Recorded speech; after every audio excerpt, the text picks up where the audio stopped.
Body bags where horror lies. Hey everybody, it's Matt from You and Your Horror Movies, and welcome to Body Bags. I am your Friday host. It's week 177. Thank you for checking out my review here on Friday.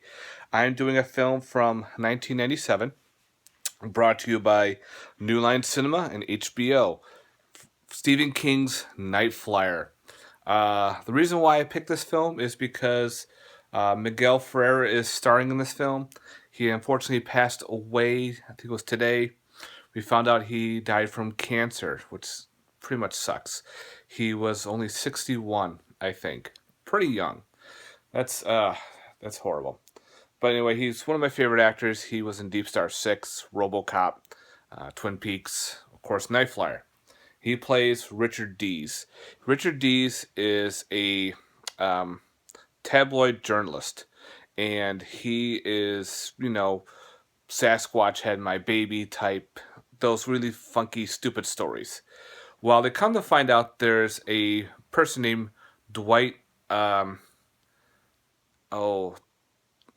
Raven, someone will tell me the name. I remember his name was Dwight. Ravenhold? I think it was Ravenhold. Is flying around in this weird black plane, landing in small little airports, and is now somehow murdering these people. And they say he's a vampire. And of course, Richard's like, I don't believe this because vampires are a dime a dozen. No one wants to take it. Who cares? Well, there's a new blood on in the town there. Her name is Catherine. She is the rookie. She wants to, do what's right and do the story. Get her name on the front page and everything. So they gave her to her, and of course, Richard's like, you know what, wait a minute.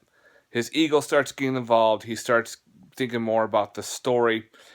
His tabloid, the main director keeps pushing it towards him.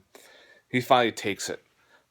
And so it kind of like these two journalists are now battling each other to get these stories on Dwight. And they also don him the Night Flyer. So pretty much this Night Flyer is flying around in a specific black Cessna plane. It's like a little smaller plane with red tips with a certain number. And of course, the police can't find him anywhere. He lands in these very small little areas, kills some certain people, and flies away. These people have weird puncture marks in their neck.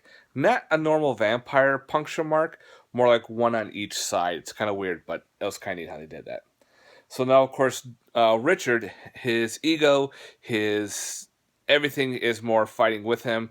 He pretty much starts becoming a bit of a jerk to everybody, and it's his story. It's no matter what's going on, it's his story. He is taking care of everything. So, of course, he's trailing the Night Flyer, going from airport to airport, finding all the bloody messes, going to the morgues, going to the cemetery. And, of course, the Night Flyer now is leaving him some notes saying, better back off or you're dead. So, of course, now he says, fuck it. I'm still going to go after this Night Flyer. So pretty much you have the two journalists battling each other out, outwitting each other to try to find this so-called Night Flyer, this vampire of the night, where the vampire flies in a plane and not as a normal vampire. Pretty cool story on how this is based on. Now, Stephen King did this in a short story for Nightmares and Dreamscapes when he wrote this. And also, too, the actor, the character Richard Dees was also a journalist in the Dead Zone. And they kind of had him in for a moment or two and took him out of the story. I think they threw him off a porch or something. But anyway, Stephen King wanted to do more with this story. He is not in it. He does not make a cameo in this. The director, who also did Fender Bender, who was I'm horrible finding Mark Pavia. He wanted Stephen King to do a cameo in this, but unfortunately he was out doing book signings and couldn't get involved. So there is no Stephen King cameo in this movie. but it's all practical effects. The vampire effects were really well done. I liked how they did the vampire. It's not your typical vampire, but it's different. I love the plane aspect, how he gets from area to area. That's a different premise as well. The ending is very cool. I know some people who hate the ending. Me, I love the ending. It's very different, but it works for the way it is. I wish that they made a sequel to it. I think that would have been perfect. But again, I wish this would get more loving. Get a Blu-ray release. Would have been perfect for a interview with Miguel, but unfortunately, can't do that. They missed the mark on that one, which sucks.